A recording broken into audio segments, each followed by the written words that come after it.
नमस्कार, मैं पवनीत शर्मा फिर आपके सामने न्यूमरोलॉजी कोर्स की सीरीज में ये मेरी 5th वीडियो है। पिछले वीडियो में मैंने आपको talent number and destiny number निकालना सिखाया था। आई थिंक आप सब लोगों ने निकाल लिया होगा अपने नियर एंड डियर्स का। कुछ मेरे पास क्वेश्चंस आए थे, कुछ डेस्टिनी नंबर में थोड़ी सी प्रॉब्लम हो रही थी, तो हम एक बार थोड़ा सा डेस्टिनी नंबर को एक बार देख लेते हैं जल्दी से। उसके बाद फिर हम आगे चलते हैं। आज मैं ग्रुप्स के बारे में बात करूंगा कि हमने नंबर्स को 3 ग्रुप्स में डिवाइड किया है, कैसे कैसे वो ग्रुप्स में काम करते हैं, कौन कौन से नंबर आते हैं, उसके बारे में हम बात करेंगे डिटेल में। आपको काफ़ी अच्छा लगेगा वो ग्रुप्स में बात करके, आपको काफ़ी चीज़ें नई इन्फॉर्मेशन पता चलेगी। लेकिन उससे पहले मैं एक बार डेस्टिनी नंबर की आपको थोड़ा सा रिपीटेशन कर देता हूँ। Talent number and destiny number आपको आई थिंक अब तो सब क्लियर हो गया होगा। टैलेंट नंबर क्या होता है? Talent number is that what who you are, कि आप हो क्या, आपको क्या क्वालिटीज हैं आपके अंदर, कि आपके अंदर इनबिल्ट क्या क्वालिटीज। आपने चाहे जरूरी नहीं है कि उसकी आपने कोई एजुकेशन करी है, उसकी कोई ट्रेनिंग करी है। जैसे सपोज कोई बहुत अच्छा पेंटर होता है तो जरूरी नहीं है कि उसने पेंटिंग की कोई ट्रेनिंग की हुई है, बट वो अंदर क्वालिटी इनबिल्ट है उसके अंदर। भगवान ने हमारे अंदर कुछ क्वालिटीज को इनबिल्ट बना के भेजते हैं, तो that is my talent number. And heart number होता है, डिजायर नंबर इज दैट के जो हमें जिंदगी में काम करना है, जो हमारी डेस्टिनी हमारे को देगी काम करने को, वो हमारा डेस्टिनी नंबर होता है।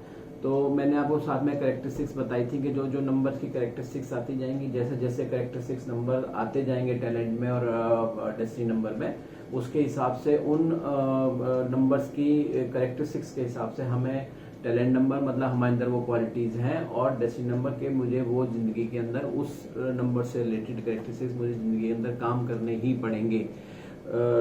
जो काम करने पड़ेंगे उसकी सपोर्ट मुझे टैलेंट नंबर से चाहिए, क्योंकि मुझे आगे बढ़ना है। तो मेरे उसके टूल इन हैंड जो अगर हम टैलेंट नंबर को बोलें तो उसकी मुझे कितनी हेल्प मिलती है वो हम सिंक्रोनाइजेशन टेबल में पढ़ेंगे कि कौन कौन से नंबर आपस में एक दूसरे से बहुत अच्छे मेल करते हैं, कौन से नंबर नहीं मेल करते, ताकि आगे दिक्कत नहीं आती है।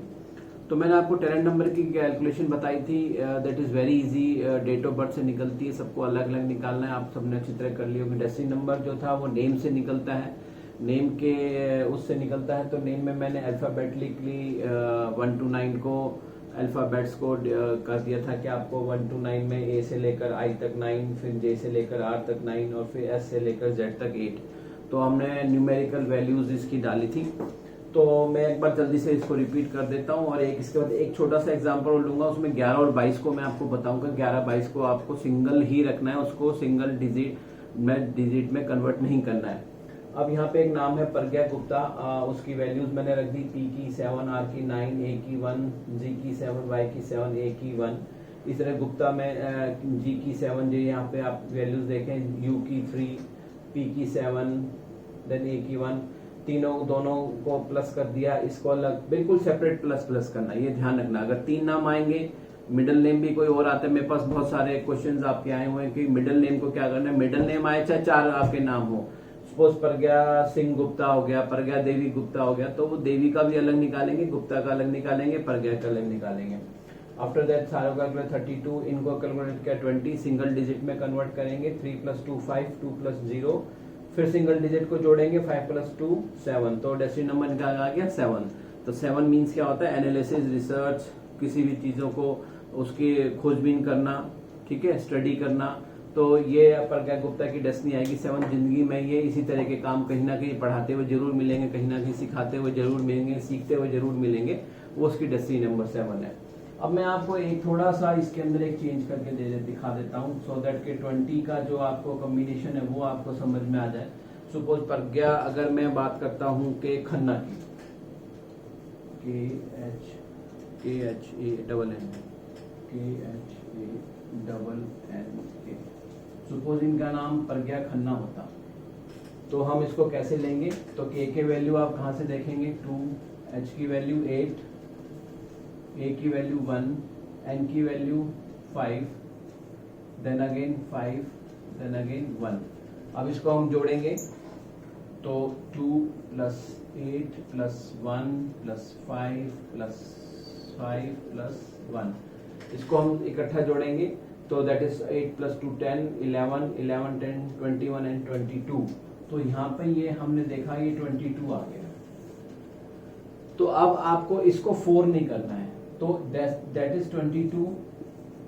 तो यहाँ पे आपके 32 आया था, इसको हमने 5 किया था, तो इसको हम जोड़ेंगे 5 + 22 दैट इज 27। ओके, क्लियर है यहाँ पे आपको? 27 को फिर हम जोड़ेंगे 2 + 7,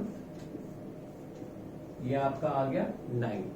तो अब इसका डेसिमल नंबर क्या आएगा? मैंने आपको ये बताया था 30 तक हम जो है डबल डिजिट ही लेंगे, 30 तक डबल डिजिट की अलग करेक्टरिस्टिक्स आएंगी, तो दैट इज 27/9, ये इनका डेसिमल नंबर आ गया। अब वही वाली बात आती है कि उसको हमने डबल डिजिट क्यों लिया है। मैंने आपको पहले ही बताया था कि 9 अगर 9 है या 27 9 है या 18 9 है, सबकी अलग अलग प्रिडिक्शंस आएंगी। अगर 9 आता है या यहाँ पे आपका आर का आ गया, आपका 18 9 आएगा, उसकी प्रिडिक्शन अलग होगी। इसी तरह 27 9 की अलग प्रिडिक्शन होगी। तो आपने इसको हमेशा 30th तक जितने भी नंबर्स आएंगे डबल डिजिट में बोलना है। बोलेंगे भी जब आप न्यूमरोलॉजी के वर्ड में, तो आप इसको 27 9 बोलेंगे, खाली 9 नहीं बोलेंगे।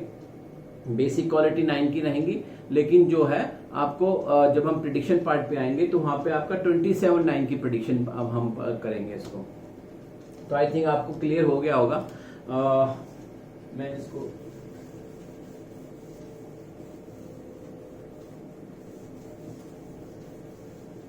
अब हम बात करते हैं। इसके अलावा अगर आपको फिर भी कोई डाउट है इसके अंदर, तो आप मेरे को मेरे नंबर पे व्हाट्सएप करते हैं, मैसेज करें, सो दैट कि मैं उसको पढ़ लूंगा और आराम से आपको जवाब भी दे दूंगा।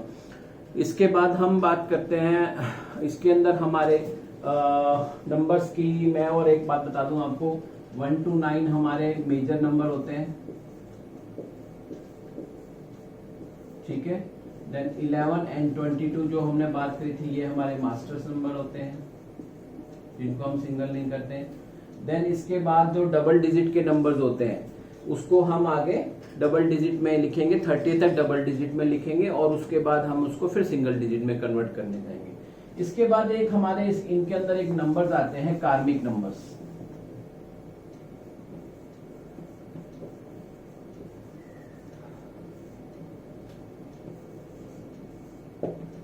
कार्मिक नंबर्स, कार्मिक नंबर क्या होते हैं? बेसिकली कार्मिक नंबर इज दैट कि जो नंबर्स जब भी ये रिफ्लेक्ट होंगे कार्मिक नंबर, इट मींस इसका मतलब ये होता है कि हमने पिछले जन्म में कुछ गलत काम किए थे, कुछ ऐसे काम किए थे जिसका हमने भुगतान उस जीवन में नहीं किया था, या उस जीवन में हमारा भुगतान बैलेंस रह गया था, तो वो हमें इस जीवन में फिर वापस ट्रांसफर होके इस जीवन में मिला है। तो जब भी वो नंबर रिफ्लेक्ट होंगे वहां उस पीरियड के दौरान, या उस नंबर्स जब भी हमारे टैलेंट, डेस्टिनी या हार्ट डिजायर जब भी नंबर्स आएंगे, वहां हमें परेशानी होगी। कौन कौन से कार्मिक नंबर्स होते हैं? 11, 13, 14,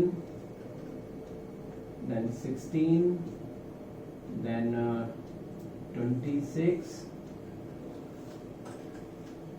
then 19, 21 and 26। ये नंबर्स हमारे कार्मिक नंबर हैं। 11, 13, 14, 16, 19, 21 and 26, ये हमारे कार्मिक नंबर है। अब इसके अंदर हमारे 11, 16 and 26, these are highly कार्मिक नंबर।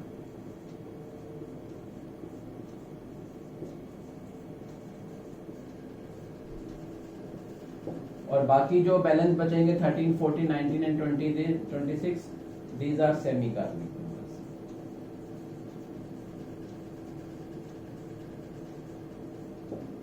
अब हाईली कार्मिक नंबर्स क्या होते हैं कि वो कार्मिक नेक्स इनके नंबर्स में ज्यादा होती है, बहुत ज्यादा। मतलब जब भी ये नंबर्स आपके रिफ्लेक्ट होंगे आपकी लाइफ के अंदर, चाहे टैलेंट में हो, चाहे डेस्टिनी में हो, चाहे हार्ट डिजायर में हो, चाहे पर्सनालिटी नंबर, चाहे कहीं भी बहुत सारे नंबर्स हम जो कैलकुलेट करते हैं, उसमें जब भी ये नंबर रिफ्लेक्ट होंगे 11, 16 एंड 26, तो इट मीन्स आपको प्रॉब्लम आनी ही आनी है, आपकी दिक्कत आनी ही आनी है, लाइफ में आपको परेशानी आनी ही आनी इन नंबर से रिलेटेड। अब 11 में कैसी दिक्कत आएगी? रिलेशनशिप प्रॉब्लम रहती है 11 में, रिलेशनशिप ब्रोकन की प्रॉब्लम रहती है। 16 में क्या होता है कि लाइफ अप्स एंड डाउन हो जाती है, आप कुछ ना कुछ डिसीजन लाइफ में ऐसे ले जाते हैं कि आपका काम नहीं हो पाता। 26 में क्या होगा कि आप अपने ऊपर ज्यादा खर्च करने लग जाएंगे, डिटेल्स की बात नहीं करेंगे, बिजनेस डिटेल्स की बात नहीं करेंगे, दोस्तों के यार दोस्तों के चक्कर में कुछ डिसीजन ऐसे ले जाएंगे, सब कुछ आप अपना बर्बाद कर दोगे।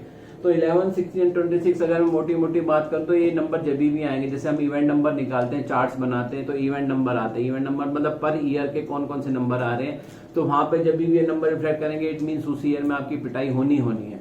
या अगर लगातार कई बार नंबर लगातार भी रिपीट कर जाते हैं, लगातार 3 साल रिपीट हो रहे हैं, तो इट मीन्स उन 3 सालों में आपकी प्रॉब्लम्स आनी है। इसके अलावा 13 नंबर कार्मिक नंबर्स में क्या दिक्कत आती है, 13 नंबर में क्या होता है कि हम जिंदगी में प्रोग्रेस नहीं कर पाते, मेहनत बहुत करते हैं। अगर हम 100 रुपए की मेहनत करेंगे, हमें 30 रुपए ही मिलेंगे। अब हम एक लेवल पे आके रुक जाते हैं, हम इतनी मेहनत करते हैं और एक लेवल पे आके हमारी मेहनत रुक जाती है। अगर मैं इसको मोटी सी एक बात करूं, स्पीड गवर्नर, जैसे गवर्नमेंट व्हीकल्स में क्या होता है कि एक स्पीड गवर्नर लगा दिया जाता है कि आप 50 से ऊपर स्पीड नहीं बढ़ाएंगे, आप जितना भी एक्सेलेरेटर दबाएं आपकी गाड़ी 50 से ऊपर नहीं चल पाती है। तो वही बात है 13.4 के अंदर क्या होगा कि जैसे भी जितनी भी हम मेहनत करेंगे, कोई ना कोई ऐसे सर्कमस्टांसेस आ जाएंगे, कोई ना कोई ऐसी बात आ जाती है कि हमारे के पीछे से हमारे को कोई खींच लेता है, या हमारे सर्कमस्टांसेस काम बनते बनते बिल्कुल बनने वाला था और फिर हमारा काम बनते बनते रुक जाता है। 13.4 में मेहनत हम जितनी करते हैं हमें उसका बिल्कुल फल नहीं मिलता, बहुत हार्डवर्क करनी पड़ती है, थोड़े से भी ऊंचा उठाने के लिए हमें हार्डवर्क करनी पड़ती है। 14.5 में क्या होता है, 14 नंबर में क्या होता है कि जैसे भी चेंजेबिलिटी बहुत ज्यादा होती है इनके अंदर, इनके अंदर चेंजेबिलिटी इतनी ज्यादा होती है, कोई काम कर रहे हैं, कोई जॉब कर रहे हैं, कोई एजुकेशन कर रहे हैं, 2 साल पढ़ेंगे, 1 साल पढ़ेंगे, नहीं मेरे को पसंद नहीं है, चूजी हो जाते हैं तो चेंज कर लेते हैं। लेकिन ये चेंजेबिलिटी इनके अंदर पार्टनर्स के लिए भी चेंजेबिलिटी का एक मोड आ जाता है कि एक पार्टनर है, आप दोस्त रखे हुए हैं, दोस्तों के साथ 2 साल करी, फिर दोस्ती छोड़ दी, दूसरे दोस्त बना लिए।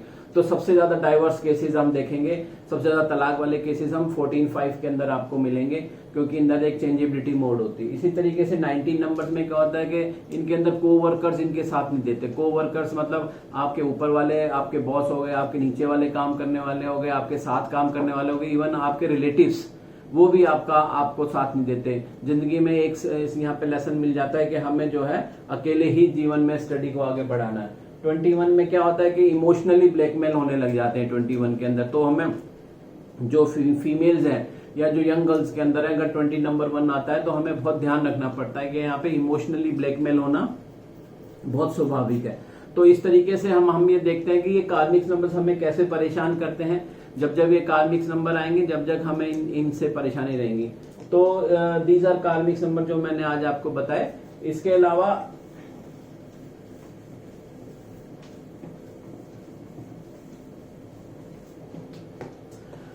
अलावा मेरा एक नया कोर्स शुरू हो रहा है 27 अप्रैल से,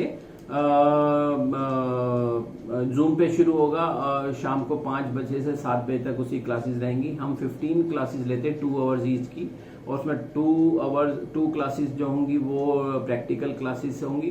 तो साथ में आपको सारा स्टडी मटेरियल पर क्लास पीपीटीज आपको व्हाट्सएप कर दी जाती हैं, और कोर्स के लास्ट में हम आपको एक सॉफ्टवेयर देते हैं कैलकुलेशन के लिए। सो उसके अंदर आपको अंदर सारा कैलकुलेशन होगा। इसके अलावा मेरी कल 25 को एक फ्री न्यूमरोलॉजी क्लास है 5 to 7।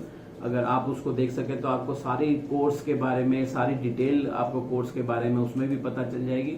और 27 को आप ज्वाइन कर सकते हैं, तो आप ज्वाइन कर लें। 27 को 5 to 7 क्लासेस रहेंगी, और काफी अच्छा कोर्स है और काफी प्रिडिक्टिव कोर्स है। मतलब आपको प्रिडिक्शन जो है, बहुत बढ़िया प्रिडिक्शन उसमें आप कर पाते हैं। उसके अंदर नाम को कैसे बदला जाता है, नेम चेंज करने का एक पूरा प्रोसेस है, वो आपको उसमें बताया जाएगा। सारे नंबर्स आपके जितने भी हैं, बहुत सारे नंबर्स होते हैं। मैं यहाँ पे आपको, क्योंकि यूट्यूब की वीडियो बहुत छोटी होती है, उसमें काफी नंबर बताए जाते हैं, तो वो आपको काफी अच्छे डिटेल्स में आएंगे। तो आज मैंने आपको बताया था डेस्टिनी नंबर, अब आपको बिल्कुल क्लियर हो गया होगा। आप सब प्लीज अपने अपने घर में अपने अपने लोगों के नियर एंड डियर्स के टैलेंट डेस्टिनी निकालें, उनकी कैरेक्टरिस्टिक्स को निकालें। उसके अलावा मैंने आज आपको कार्मिक नंबर बताए, तो आप प्लीज इन कार्मिक नंबर्स को राउट डाउन कर लीजिए। 11, 13, 14, 16, 19 एंड 21 एंड 26, जिसके अंदर 11, 26 एंड 16 ये जो नंबर्स हैं ये हाईली कार्मिक नंबर है। 11, 16 एंड 26 इसमें आपकी पिटाई होनी है। अगर ये डबल नंबर आपके टैलेंट डेस्टिनी में भी आ जाता है तो भी आपकी पिटाई होनी है। इसकी फिर एक रेमेडीज प्रॉपर है, तो रेमेडीज का अलग एक पोर्शन है जो हमको अपने कोर्स में कराते हैं, उसमें रेमेडीज होंगी, उसमें हम इनको मिनिमम हमारे को नुकसान पहुंचे। उसके अलावा जो 13, 14, 19 एंड 21 है वो सेमी कार्मिक नंबर्स होते हैं, उसमें थोड़ा सा कम होता है, लेकिन सबकी रेमेडीज है हिसाब से। अलग अलग नंबर की अलग अलग क्वालिटी है, अलग अलग नंबर की अलग प्रिडिक्शन है, अलग कैरेक्टरिस्टिक्स है। ऐसा नहीं है कि सभी के नंबर्स की एक जैसा और एक जैसा हम करते हैं, ऐसा नहीं होता। सबके कार्मिक नंबर्स अलग हैं, उसके हिसाब से आपको उसकी रेमेडियल पार्ट होता है वो उसके कोर्स में हम कराते हैं, वो हो जाता है। यूट्यूब है क्योंकि टाइम कम होता है, तो हम इसमें भी कराते रहेंगे धीरे धीरे, लेकिन ये बहुत टाइम लगेगा। अभी इसमें ग्रुप्स नंबर आएंगे, उसके बाद डबल डिजिट की 30th जो हम नंबर लेते हैं 38 तक सारी कैरेक्टरिस्टिक्स नंबर्स की आएंगे, तो it's take very much time. तो एनीवे जो लोग नहीं करना चाहते वो यूट्यूब भी आप देखते रहें, और इसको लाइक एंड सब्सक्राइब भी जरूर करें, सो दैट के जो लोग देखना चाहते हैं और जो सीखना चाहते हैं न्यूमरोलॉजी अच्छे ढंग से, वो हम यूट्यूब के चैनल के थ्रू उसको देखते रहें। एंड नेक्स्ट चैप्टर हमारा रहेगा ग्रुप्स ऑफ नंबर। सॉरी मैंने आपको पहले बता दिया था, लेकिन ये कार्मिक नंबर बहुत जरूरी थे, इसको क्लियर करना।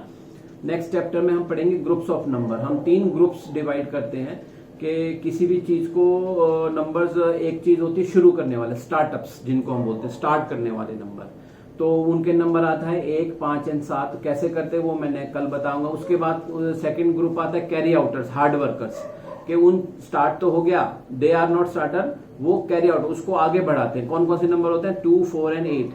अब आपने स्टार्टर तो बन गया, एक चीज को शुरू कर दी, एक चीज हार्ड वर्कर ने उसको बना दिया। अब उसको एंजॉय कौन करेगा? स्टार्टर है शुरू करने वाले, कैरी आउटर्स हैं उसको आगे बढ़ाने वाला, उसको एंजॉय कौन करेगा? 3, 6, 9। तो they are the enjoy number. कल अगली नेक्स्ट क्लास में हम इनको डिटेल में पढ़ेंगे, ग्रुप्स को डिटेल में पढ़ेंगे, नंबर्स को डिटेल में पढ़ेंगे, कैसे कैसे सबकी कैरेक्टरिस्टिक्स इसमें भी अलग अलग हैं, उनको डिटेल में हम करेंगे। तो जुड़े रहिए मेरे साथ यूट्यूब पे, और बहुत अच्छा लगेगा आपको, आप जुड़े रहेंगे और आगे आपको नई नई वीडियो मिलती रहेंगी, नई नई आपको न्यूमरोलॉजी के बारे में मैं आपको बताता रहूंगा। Thank you very much. नमस्कार जुड़ने के लिए मेरे साथ। नमस्कार।